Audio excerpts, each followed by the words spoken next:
Bienvenue sur ce balado qui aborde le sujet de la santé des femmes.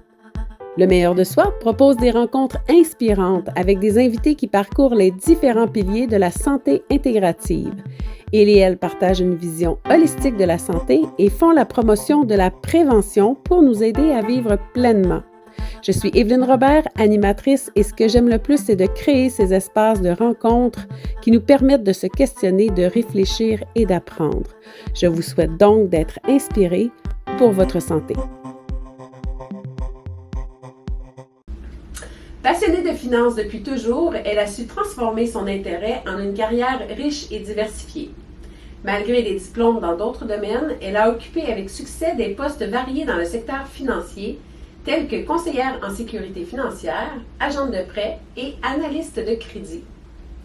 Forte de cette expérience, elle accompagne aujourd'hui ses clientes en tant que coach financier. Elle leur partage ses connaissances en les aidant à atteindre leurs objectifs financiers et à conserver leur santé financière. Bienvenue Nathalie! Allô, bien! Je trouvais ça important de te recevoir pour qu'on parle de sécurité financière. Et d'ailleurs, tu es nouvellement grand-maman. Oui, ça fait maintenant à peu près 18 mois, 19 mois, un an et demi maintenant. Hey, toute jeune. Faut cacher Les petits cheveux blancs. Ben, tu les caches bien, en tout cas. D'ailleurs, en parlant de tes cheveux, une passionnée de finances qui a les cheveux roses, moi, quand je t'ai connue, j'ai fait comme, OK, elle est spéciale, c'est sûr. Yes. Puis normalement, les gens spéciaux ont quelque chose à nous apprendre. Ben, en premier lieu, pourquoi que les finances devraient être plates? Alors, moi, je mets de la couleur dans tout ça. Ouais. J'apprends aux gens que les finances, c'est pas nécessairement... premièrement, c'est pas plate. Moi, c'est ma passion en premier. Fait que j'essaie de transmettre cette passion-là aux gens. Et justement, de mettre de la couleur dedans. Pourquoi ça serait supposé être juste blanc ou noir sur des finances? C'est pas nécessaire. Puis qu'est-ce qui t'a motivé à t'intéresser aux finances, justement? Ben, depuis toute jeune, premièrement, c'était ma matière préférée, les mathématiques, quand j'étais jeune. Fait que déjà, les chiffres, pour moi, c'était quelque chose que j'étais passionnée. Et tout au long de ma carrière... T'avais-tu les cheveux roses déjà? Non, mais j'étais déjà pas mal avant-gardiste dans mes choix de couleurs de vêtements. J'ai toujours été quelqu'un coloré. C'est sûr qu'à l'époque, il n'y avait pas tellement de couleurs de cheveux colorés. Mais dès que j'ai pu, parce que un des premiers métiers que j'ai fait, c'est coiffeuse. Donc, j'ai tombé dans les couleurs rapidement. Fait que dès l'adolescence, donc, tu t'es intéressée aux chiffres. Oui, vraiment. Puis après, qu'est-ce qui est arrivé pour que tu décides d'en faire une carrière? Ben, par après, je vous dirais que j'ai appris à la dure, les finances. Parce qu'on ne l'avait pas montré, puis on le montre presque à personne. Effectivement. Donc, à 21 ans, j'ai dû faire faillite. À 21 ans? Oui, j'ai acheté une maison avec mon conjoint. Je venais juste d'avoir ma fille, elle avait 1 an. Et on a acheté notre première maison jumelée. Puis le constructeur avait à vendre une dernière unité avant de passer à un plus gros financement pour un gros bloc à faire après. Et il nous a endossé pour acheter cette unité-là. Et s'il ne vendait pas la dernière unité, il n'avait pas accès au développement de son projet. Fait que lui, après que ça fonctionne ou que ça fonctionne pas, notre hypothèque, il s'en foutait parce qu'il reprenait la maison, puis effectivement, c'est ce qui est arrivé pas longtemps après. Ah, c'est gentil. Ça n'a pas duré 1 an. On n'a pas été capable de payer cette maison-là pendant peut-être 6 mois, même pas 1 an. Et on a dû remettre les clés, mais lui, il a juste repris les clés et puis il a revendu l'unité, mais il avait déjà eu son financement pour le reste.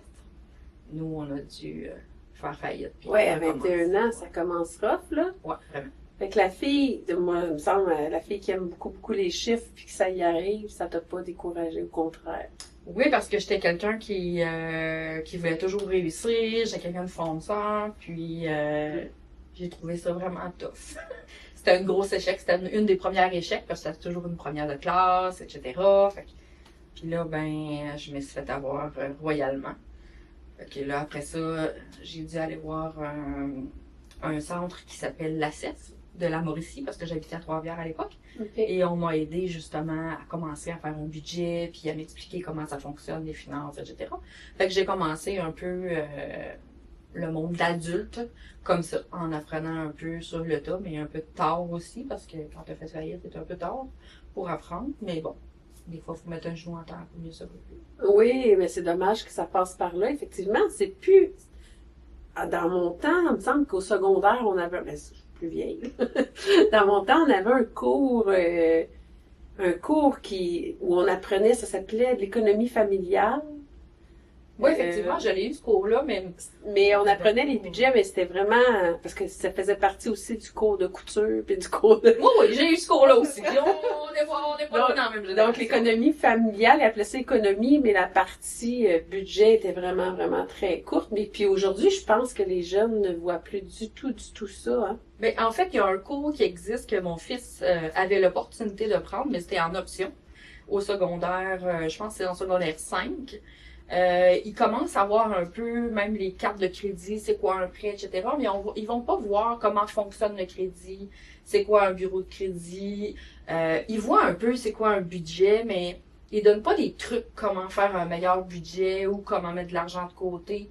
Tu sais, c'est vraiment basic, puis les jeunes, ils n'ont pas vraiment d'intérêt. De la façon qu'ils le font, ils font dans un cahier rapidement, puis bon, ça passe au...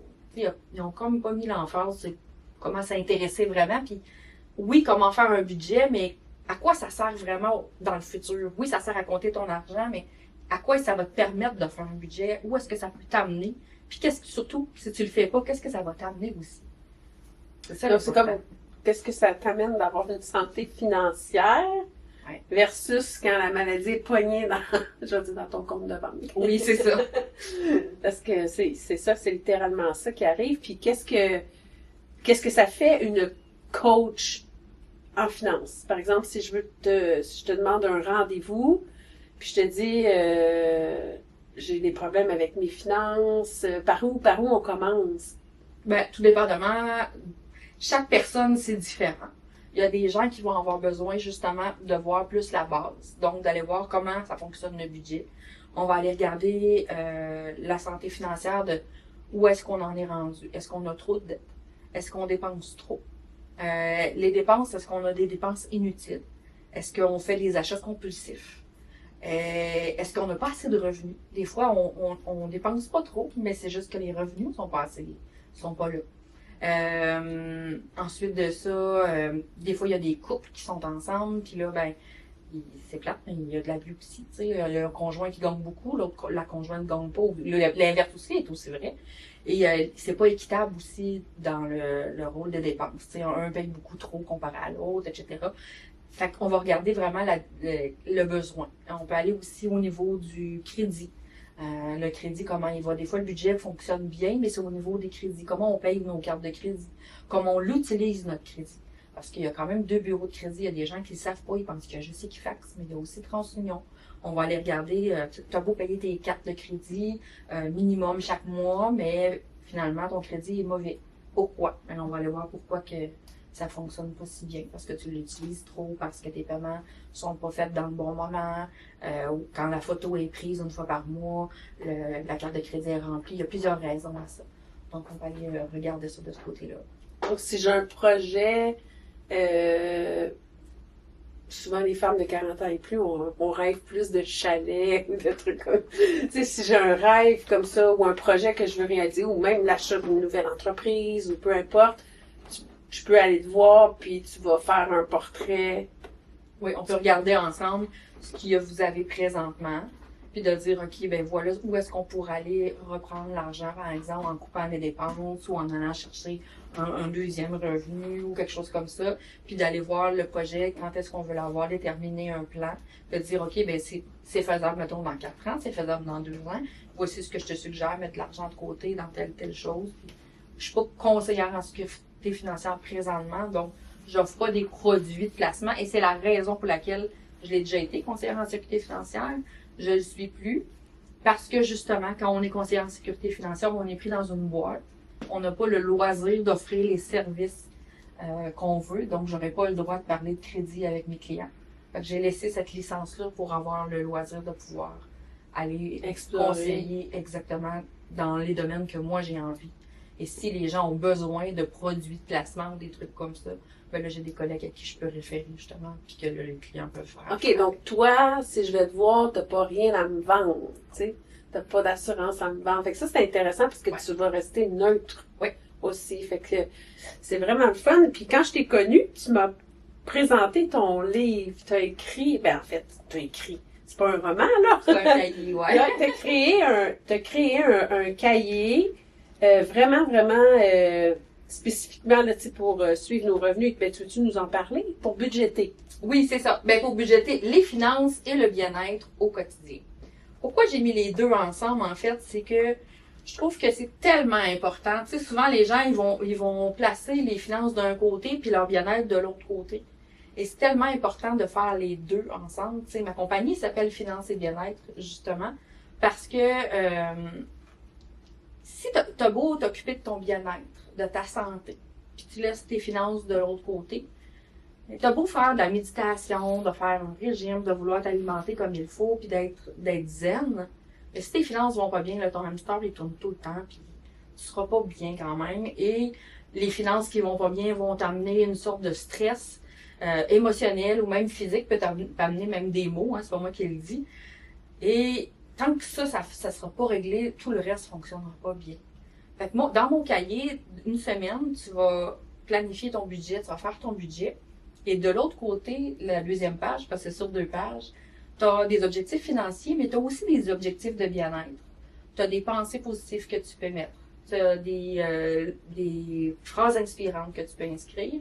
Et, par exemple, tu as pris un bain, tu veux prendre la peine de lire, mettons, 10 pages d'un livre, tu as vu une phrase inspirante, tu peux l'inscrire, etc. Fait que t'as quand même, dans la semaine, si par exemple ton budget va pas si bien, mais j'encourage à le faire quand même. Que même si ton budget arrive dans le rouge une semaine, on le fait quand même. On prend conscience de ce qui se passe dans le budget, puis on n'a pas à se taper sa tête. Cette semaine-là va moins bien, c'est pas grave. On regardera la semaine prochaine ou on regarde ce qu'on peut changer dans cette semaine-là. Puis de l'autre côté, ben on a pris soin de nous. OK, ben cette semaine, OK, j'ai pris la chance de prendre soin de moi. J'ai pris un bain ou j'ai lu un livre, j'ai fait une méditation, etc. Fait que, au moins, si le budget n'a pas été super bien cette semaine-là, ben au moins j'ai pris la peine de prendre soin de moi. J'ai eu des activités, des trucs positifs qui se sont passés dans la semaine, puis j'ai quelque chose qui a fonctionné. Quelle magnifique idée de rendre les finances, dans le fond, les finances et notre bien-être, tu sais, de les rendre, parce que c'est comme si de parler de finances, il y a une espèce de tabou aussi, là. C'est comme s'il faut absolument, tantôt on le dit, il faut absolument que ce soit brun. Mais aussi que de parler de finances, on dirait que c'est négatif. Quelqu'un qui parle d'argent, on n'aime pas ça, tu sais. Je trouve que c'est une belle façon de rendre ça le fun, tu sais, de le lier à prendre soin de soi. Parce qu'on se le cachera pas, les femmes qui les finances vont pas bien, là, c'est difficile de bien aller. Dans ce temps-là, tu sais, on a le stress souvent très haut. Oui, puis ça repose vraiment sur. Puis c'est pour ça que la plupart. Mon cahier a été fait, ça s'adresse beaucoup aux femmes, désolé messieurs, vous pouvez l'utiliser quand même. Mais quand on l'ouvre, vous voyez, c'est en rose souvent. Parce que la plupart du temps, c'est les femmes qui prennent en charge le budget dans une maison. Là. Ça arrive que c'est les hommes, mais je vous dirais 90% du temps, je le rencontre, je le vois, c'est les femmes qui s'occupent du budget dans la maison. Et j'ai mis beaucoup, justement, des pensées, des petites images, etc. Et justement, pour essayer les couleurs que j'ai prises, que ce soit doux, justement, que ce soit le fun à faire. Et il y a 18 pages au début du cahier qui expliquent comment le faire, le budget, mais comment le faire aussi dans le bien. On peut prendre une tisane, un verre de vin, se mettre un temps précis, que ce soit agréable. C'est pas obligé de dire « Ah, maudit, faut que je fasse mon budget. Ben, c'est souvent ça. C'est vendredi, c'est une tâche. » Non, ça doit être quelque chose de bien parce que n'oubliez pas, quand vous faites votre budget, là, vous enlevez votre charge mentale. Puis on est en train de prendre soin de nous quand on fait ça. Oui, exactement, parce que des fois, il y a des gens qui se rendent pas compte qu'il y a des petites affaires qui font, il y a des petites dépenses ou des petites affaires qui font que ça nuit à leur budget puis ils s'en rendent pas compte. Mais en le faisant, en le voyant, tu dis « Ah, mais ça, là, je pourrais l'enlever puis regardons l'argent que je pourrais... par exemple, les fameux cafés le matin. C'est fou, là! Il y a des gens qui disent « Ah, moi, j'aimerais ça avoir une cafetière, une espresso, mais ça coûte tellement cher. » Mais elle coûte tellement moins cher qu'un café tous les jours chez Tim Hortons. chaque matin, tu te lèves, tu vas chez Tim Hortons, ça te procure beaucoup de plaisir, ton café de Tim Hortons, tu t'en vas au travail, etc., tu sais. Mais en même temps, là, le café Tim Hortons, quand tu y penses, puis là, souvent, tu vas l'accompagner d'un bagel, tu vas l'accompagner d'un croissant, etc. Mais si tu prends la peine d'acheter un paquet de bagels tout fait, ou un paquet de croissants tout fait à l'épicerie, tu le mets sur ton comptoir, puis là, tu t'achètes ta cafetière Nespresso, parce que je m'excuse pour les autres cafetières, mais moi, c'est ma préférée, c'est ce que j'ai fait. Tu t'achètes tes petits cups, ben oui, ils valent une pièce chaque, les petits cups. Mais tu la mets dedans avec ton mousseur à lait, parce que moi, j'aime le latte. Je me fais mon latte le matin, tu le mets dans ta tasse. Puis je me suis acheté une belle tasse, là, super belle. Fait que quand je me la mets dedans le matin, puis je pars pour aller travailler, je mets ça dans mon auto, je fais chauffer mon croissant, je le mets dans un petit sac, puis je l'amène dans l'auto, puis je m'en vais en auto. J'ai la même sensation d'avoir mes affaires, mais je l'ai fait à mon goût. Tu peux t'acheter un rehausseur, un petit lait rehausseur pour mettre dedans qui goûte bon. Plein comme chez Tim Hortons avec les saisons, ils en sortent là, dans le temps des fêtes, à canne de sucre, à l'automne, Oui, à toutes les saveurs, la même chose. Mais ça coûte 4 fois puis 5 fois moins cher. Et tu sauves avec ça des centaines de dollars. Faites l'exercice, là. Et en plus, tu peux t'en refaire dans la journée. Ben oui! Quand tu reviens ou tu sais, si t'es chez toi, tu peux refaire plusieurs fois dans la journée.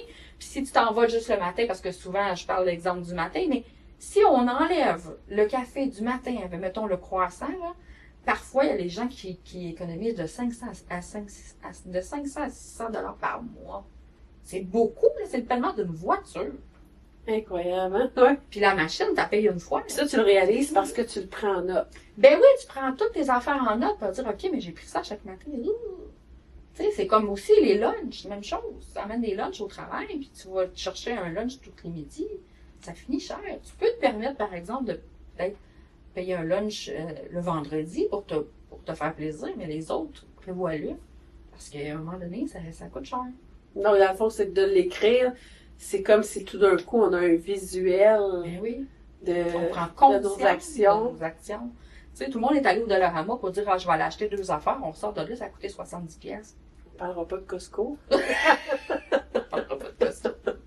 Mais c'est juste de prendre conscience, tu sais, de prendre au début, même dans le cahier, je le propose, tu sais, prenez vos reçus, gardez vos reçus le premier mois, puis faites la liste de tout ce que ça vous a coûté, puis des fois, les gens font le saut, tu sais, j'ai tout ça de dépenses, ouais, puis il y a plusieurs affaires que c'est pas nécessaire tant que ça, hein. Donc, possiblement que je pourrais me payer un voyage. Des fois, plusieurs. Mais on veut pas se mettre le nez dedans parce qu'on veut pas le voir, mais en même temps, les objectifs qu'on veut atteindre, mettons un voyage ou 2 par année, on pourrait se le permettre facilement si on couperait certaines affaires. Puis c'est pas de se couper comme ça, là, c'est juste de faire des petites attentions. Tu sais, tu te dis, ben OK, mais je vais faire mon café, mais si je peux aller en voyage, mettons 1 fois par année, ben je vais le faire, je vais le couper mon café, puis je vais pas le aller, là, tu sais. Exact. Puis il y a une certaine conscience aussi parce que on dirait qu'on a peur d'avoir conscience de... Oui, ça fait peur. Oui. Parce que la plupart des gens vont dire, OK, mais c'est plate. Ou bien, je suis pas bon dans les chiffres. J'aime pas les chiffres. Puis ils veulent pas le voir, ça. Ah, mais là, je vais être obligée de tout couper, puis j'aurai plus rien, je vivrai plus, puis ça me tente pas. Ben non. Tu peux te permettre quand même d'aller au Starbucks, lui qui coûte le plus cher. Moi aussi, je suis une fan du Starbucks. Tu sais, j'y vais de temps en temps. Mais je le décide et j'apprécie beaucoup plus mon Starbucks quand j'y vais Ben oui. que quand je vais régulièrement. À un moment donné, c'est rendu une habitude puis je l'apprécie même plus. Tu sais, il faut avoir de la gratitude aussi.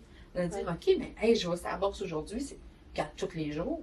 C'est la même affaire qu'un enfant. Tu lui donnes tout le temps tout, il l'appréciera plus. Mais si de temps en temps, tu lui donnes quelque chose, ben là, c'est nouveau pour lui, tu sais. Il y a quelque chose aussi dans ce que tu as dit tantôt. Puis là, je viens d'y repenser, c'est quand tu as dit, tu sais, on va chez la machine Nespresso versus aller chez Tim Hortons dans ta petite tasse, tu sais, il y a quelque chose d'écologique aussi là-dedans. Ben oui. De prendre la tasse de carton puis l'acheter à chaque fois. Ouais, bon, on peut apporter notre tasse recyclable, il nous enlève 10 cents, je pense. Mais quand même, il y a quelque chose d'écologique dans le fait aussi de faire nos lunchs, dans le fait donc on prend soin de nous, on prend soin de la planète, on prend soin... Puis je pense que en tant qu'adulte aussi, si on prend soin de notre budget ou si on budgète, on devient peut-être une inspiration pour notre famille. Ben oui, parce que si on l'apprend, on peut le transmettre à nos enfants. Parce que, comme je l'ai dit, tu sais, oui, on l'enseigne à l'école, mais on l'enseigne pas tant que ça. malheureusement. Ça devrait être beaucoup mieux enseigné.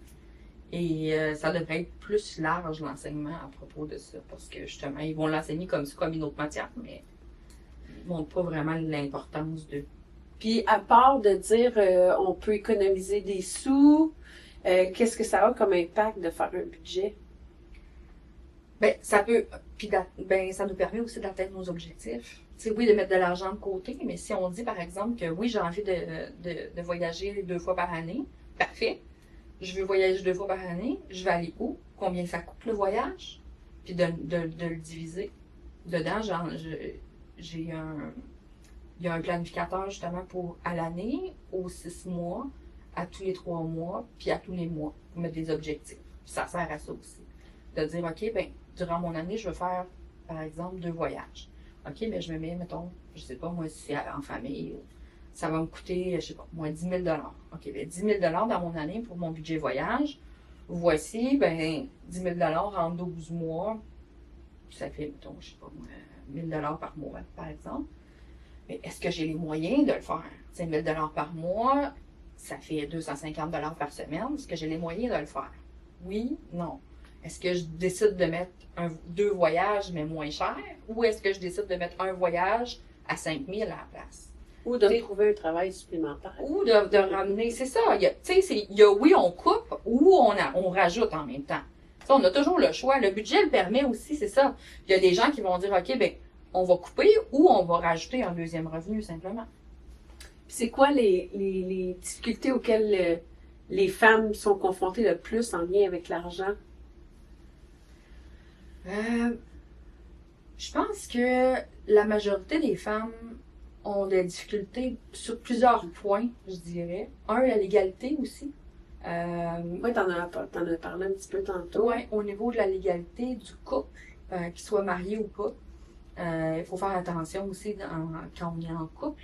Donc, mettons, si je veux parler des couples pour commencer, de savoir si, bon, on ne veut pas penser à ça, mais quand même, quand on est en couple, s'il y a une séparation, on fait quoi? Il faut s'informer vraiment d'où on s'en va avec ça, parce que si on est juste conjoint de fait puis qu'on a eu des enfants, puis qu'on se sépare, par exemple, je prends un exemple bien banal, mais une femme qui travaille sur la ferme de son mari, si elle s'en va, elle a travaillé, par exemple, 10 ans sur la ferme de son mari, puis c'est pas son mari, mais mettons son conjoint de fait, ça a une valeur quand même monétaire, ça. Puis là, ça s'en va, elle n'a plus rien. Tu sais, c'est 0 $, là, il ne doit rien. Mais elle a travaillé quand même. Elle avait supposé d'avoir une paye. Ben, elle n'en a pas. Fait que là, elle se retrouve devant rien après. Fait que toi, tu suggères aussi d'aller regarder... Ben, peut-être d'avoir un contrat, justement, devant le notaire pour dire, écoute, moi, je travaille. Soit tu me payes un salaire, ou si on se sépare, j'ai une partie de la ferme que tu dois me donner. Parce que sinon, lui, il garde toute la ferme. Elle a investi 10 ans de sa vie. Elle se sépare, elle a 0. Là. Légalement, c'est 0. On le voit régulièrement. Ouais. Fait qu'il faut faire attention à ce qu'on fait. Il y a des dames âgées de 70, 75 ans qui perdent leur conjoint de fait. Ils ont payé un condo pendant des années. Le conjoint décède, puis c'est l'enfant qui réclame tout parce que c'est l'enfant de monsieur. Puis madame doit déménager, elle se retrouve devant lui. Ça arrive régulièrement, ça aussi. Fait qu'il faut faire attention quand on est en couple. Quand on est maman monoparentale, souvent c'est difficile aussi parce que même quand on gagne 70 000 par année avec tous les frais qu'on a avec nos enfants, c'est difficile de mettre de l'argent de côté pour notre retraite aussi. Parce qu'on s'imagine que des REER avec ce qu'on a, puis même en couple, on s'imagine maintenant que, mettons, on a 40, 45 ans, que là, notre retraite, dans 20 ans, on va être correct, mais avec ce qui se passe, puis l'inflation qu'on vit présentement, je vous le dis, regardez maintenant avec votre conseiller financier, puis allez voir où est-ce qu'on en est, parce que 4 000 $ par mois de revenus dans 10 ans, 20 ans, ça ne sera pas suffisant, là. Ça commence à être difficile déjà. Les loyers simples, là, ils commencent à être à 2 000, 2 500, là, rapidement. 4 000 $ dans 10 ans, 20 ans, ce ne sera pas suffisant. Fait que si vous avez prévu, quand vous avez placé votre argent, d'avoir un revenu de 4 000 $ dans 20 ans, 4 000 $, ça ne sera pas suffisant. Qu'est-ce que vous allez faire? Donc, il faut déjà penser à avoir un deuxième revenu, peut-être à bâtir quelque chose présentement pour que dans 20 ans, on puisse avoir un autre revenu qui rentre ou d'avoir une autre business ou quelque chose d'autre parce que tantôt, ça va être difficile. Ah, ça Je veux pas être alarmiste, là, Non, mais c'est il faut réaliste. vraiment y penser. Il faut vraiment y penser. Ah, oui. Fait que dans le fond, là, il y a la femme, donc il faut vérifier notre état civil, je vais dire ça Ouais. comme ça, s'assurer de vérifier aussi si ce qu'on met de côté pour notre avenir, c'est suffisant. Ouais. Y a-t-il autre chose que tu suggérerais ou que des fois tu te dis, oh boy, pauvre elle, si elle avait su ou. Ben, je dirais que c'est pas mal les sujets les plus chauds présentement, là. OK. OK. Puis, y a-tu est-ce qu'il y a des mythes ou je veux dire, des mythes ou des idées préconçues, préreçues que les femmes ont au sujet du budget ou de la comptabilité?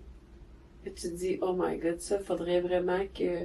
Ben, c'est ça. Ben, la plupart du temps, ils pensent que c'est ça. S'ils sont pas bons en mathématiques, Ah oui. pas les chiffres, tout ça, qu'ils réussiront pas, que faire un budget, c'est compliqué. Il y en a qui sont des histoires aussi, là. Je serais pas capable, je sais pas comment faire un budget, c'est difficile. Mais il y en a beaucoup qui pensent que c'est juste pour les comptables aussi. Oui. Donc, me payer un comptable, oublie ça, là. Non, c'est ça. Ça va être cher, etc. Mais non, c'est pas compliqué, tu sais. Comme mon cahier budget, là. Il est même en spécial, là, présentement, à 29,99, là. Puis, il y a 18 pages. C'est pour un an. L'expliquent. Ben oui, c'est pour un an. J'ai 18 pages qui l'expliquent avant. Fait que si tu lis les 18 pages avant, t'es capable de te servir de ton cahier budget puis faire ton budget, là. Fait que c'est pas un gros montant non plus, là. Fait que toi, Nathalie, là, t'as eu une faillite. Oui. Donc, t'es déjà, disons, ça a déjà pas bien été financièrement. Oh, non seulement j'en ai eu une, mais j'en ai fait 3. 3 faillites. J'ai Oh, tout de compreneur un peu. Ben, c'est la meilleure pour nous aider. Avant de travailler vraiment dans le domaine, honnêtement, j'en ai fait 3. Vous savez, plus vous vous approchez, on dit souvent, tu sais, parce qu'il y a les gens qui me disent, hey, t'as pas peur de dire ça devant les gens, et les gens ne vont pas te prendre au sérieux si tu dis que t'as fait 3 faillites. Moi, premièrement, je préfère être honnête dans la vie. Puis je me dis que l'honnêteté paye toujours. Exact. J'ai pas peur de le dire d'avoir fait 3 faillites parce que, premièrement, je l'ai appris à la dure. J'ai tombé 3 fois. La première fois, 21 ans. La deuxième fois, je pense que j'avais 28 ans. Puis la dernière fois, ça fait, je pense, proche d'une dizaine d'années. La première fois, je vous l'ai raconté rapidement au départ. C'était à cause d'une maison. Là. Puis les 2 autres fois, c'était des séparations. C'est pour ça que je parlais tantôt de faire attention aux femmes pour les séparations. Je dis pas que c'est à cause de mes ex-conjoints. Mais dès que je me suis séparée, c'est là que j'ai fait mes 2 autres faillites aussi. Ben, définitivement, parce que dans le fond, ça coûte beaucoup plus cher vivre seul qu'à 2. C'est ça. Puis comme je suis quelqu'un qui donne toujours tout, mais qui connaît comment fonctionne le crédit. Après ma première faillite, j'ai appris, comme je vous ai expliqué avec la CIF, fait que j'ai appris comment ça fonctionnait. Fait que j'ai réussi à me relever debout rapidement. Parce que quand tu connais comment ça fonctionne, effectivement, tu peux relever ton crédit rapidement. Donc, j'ai payé ma faillite, j'ai remis mes affaires bien. Mais j'étais encore jeune. Donc, jeune, en ayant des connaissances, mais naïve. Donc, j'ai repris des cartes de crédit, des prêts, et j'ai remis ça à mon nom, même si mon conjoint d'époque, lui, son crédit était pas super bon. Moi, je pensais que l'amour, c'est pour la vie. Donc, on a recommencé. Et là, quand on s'est séparés, ben là, je me suis retrouvée effectivement avec C'est tout à ton nom. les dettes à mon nom. Ah, Donc, là. c'est ça. Puis, j'ai refait encore la même chose la 3e fois, hein, Cendrillon, hein, beaucoup compris.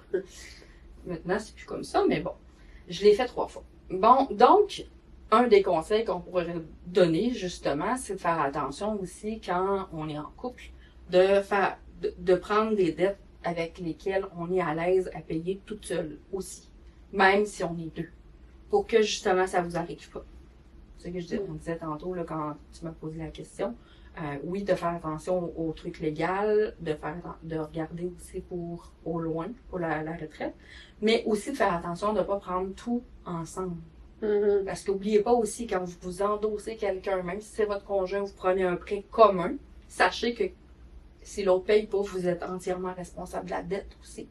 Même séparation ou pas séparation, vous êtes entièrement, si vous avez un prêt conjoint et une carte de crédit conjoint, vous êtes entièrement responsable de la dette. Si vous dites, ben non, ben moi j'ai juste signé mon conjoint pour l'aider, vous êtes responsable Donc, de la dette. même si je signe pour une auto pour mon enfant, vous êtes, si l'enfant ne paye pas, c'est votre responsabilité. c'est ça. Et ça coupe aussi votre pouvoir d'achat à vous-même pour autre chose. Parce qu'ils vont calculer dans votre ratio d'endettement cette dette-là aussi comme entièrement votre nom. Comme si elle vous appartenait tout seul. Donc, quand j'endosse quelqu'un, c'est une dette qui est comme ma propre dette. Oui, effectivement. Vous êtes entièrement responsable de cette dette. Donc, il y en a beaucoup des femmes qui restent surprises parce que quand ils vont emprunter pour, par exemple, une hypothèque ou quoi que ce soit, s'ils ont endossé leurs 3 enfants, ben, les 3 dettes d'endossement sont 100% calculées dans leur ratio d'endettement. Et si c'est une carte de crédit puis qu'elle est vide, elle est considérée toujours pleine quand on emprunte pour une hypothèque. Donc, c'est ça. C'est ça. Faut faire vraiment... Le crédit, c'est quelque chose d'assez complexe quand même. Fait qu'il faut faire vraiment attention comment on l'utilise. C'est pour ça que je disais tantôt, quand on paye tous les mois, c'est pas nécessairement ça qui fait qu'on a une bonne cote de crédit. Fait. Puis là, aujourd'hui, tu es coach financière, donc là, tu connais les tricks, comme on va dire, et tu les donnes même. Oui. Puis tu as quand même un mentor. Oui, ben j'ai rencontré un mentor aussi.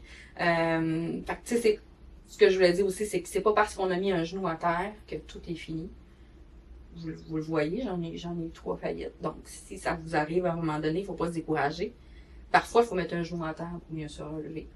Et j'ai même rencontré un mentor dernièrement qui m'a enseigné autre chose encore.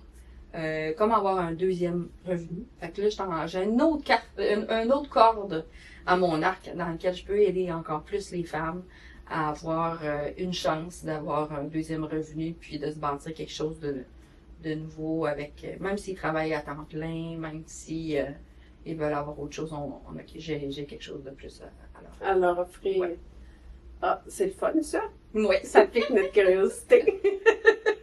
Puis donc c'est drôle parce que pendant que tu parlais, je me disais, tu sais, souvent on va aller voir quand on va pas bien, psychologiquement, on va aller voir un psychologue.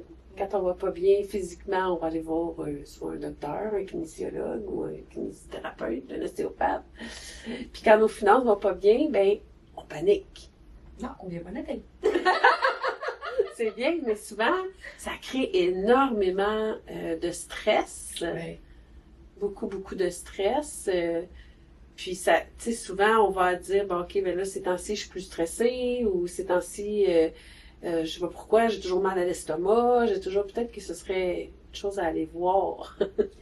Ben, c'est pour ça que je disais que les finances, faut, tu sais, c'est à mettre ensemble avec le bien-être, etc., parce que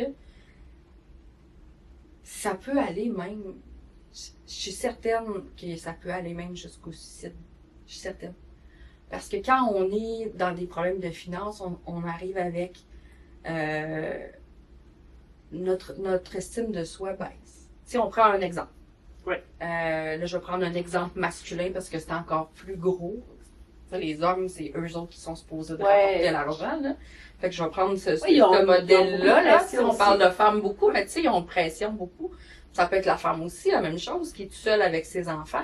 Mais prenons, mettons, le modèle féminin, le modèle masculin, si on veut, là. Le papa qui est supposé de rapporter l'argent vient de perdre son emploi parce qu'il y a beaucoup de licenciements encore aujourd'hui. Et là, il n'arrive plus à payer l'hypothèque. Il n'arrive plus à acheter l'épicerie. Là, les créanciers appellent. Ils veulent saisir la maison. Pour louer un logement, il faut que tu aies un job. Maintenant, pour louer un logement, il faut que ton crédit soit bon. Mais là, les cartes de crédit sont en retard, tout est en retard, le crédit, ils viennent de prendre un coup, plus capable de... Tu sais, ils vont perdre la maison incessamment, ils ont reçu la lettre, il faut qu'ils trouvent un logement, ils sont pas capables de trouver de logement parce que la cote de crédit est pas bonne, ça fonctionne pas. Là, les créanciers passent leur temps à appeler à chaque jour, 3-4 fois par jour, puis ça finit plus, là. Ça fait que téléphoner. Puis ils ne voient pas le bout, ils essaient de trouver un job, il n'y en a pas, ou les jobs sont pas payés. C'est pas suffisant, même s'ils prennent cette job-là au McDo, ils arriveront pas, là. Fait qu'à un moment donné, pour eux, c'est comme, il n'y a pas d'autre solution qui tire la plug, puis c'est fini, là. C'est triste, là. Puis si on prend un autre côté, que ce soit une femme monoparentale dans le même ordre d'idée, ou est-ce que c'est pas si dramatique, mais qu'elle a réussi à trouver un autre emploi, mais que, tu sais, à toutes les fins de mois, elle sait qu'elle va manquer d'argent, puis que là, elle va être obligée d'emprunter à quelqu'un, puis, tu sais, l'estime de soi baisse. Elle voit ses amis qui vont aller prendre un petit drink, ils l'appellent pour y aller, ben, elle est obligée toujours de mentir pour dire, écoute, ah, ben là, j'ai pas de gardienne pour mes enfants ce soir, mais dans le fond, c'est qu'elle a pas l'argent pour y aller. Elle voit les femmes avec leur belle petite robe, leur belle tenue tout le temps au bureau, puis elle ne peut pas jamais s'en acheter parce qu'elle n'a pas les moyens. Puis, tu sais, elle a de la misère à faire ses derniers paiements. Oups, le mois passé, elle est obligée de ne pas faire le paiement de sa carte de crédit parce qu'elle est obligée de faire l'épicerie. Puis là, la carte passe son temps à l'appeler. Puis là, au bureau, il faut qu'elle mette son téléphone à l'envers pour qu'il ne voit pas que c'est une agence de crédit qui téléphone. Fait que ça fait mettre du stress, ça mine la confiance en soi, l'estime de soi. T'as la difficulté à t'endormir le soir parce que t'es tout le temps avec cette idée-là, qu'est-ce que je vais faire, comment je vais faire pour me sortir de cette situation-là. Puis là, t'entends à la radio, parce que c'est rendu comme ça, hein, les syndics, maintenant, on entend à la télé, à la radio. Fait que, tu sais, c'est quelque chose qui va rouler dans la tête tout le temps. Puis là, tu te dis, ben, il n'y a pas de solution, qu'est-ce que je vais faire avec ça? Puis si je fais faillite, ben, c'est la honte, là. Bien souvent, chez les gens, faire faillite, c'est une honte, là. C'est la dernière des affaires qu'ils veulent, là.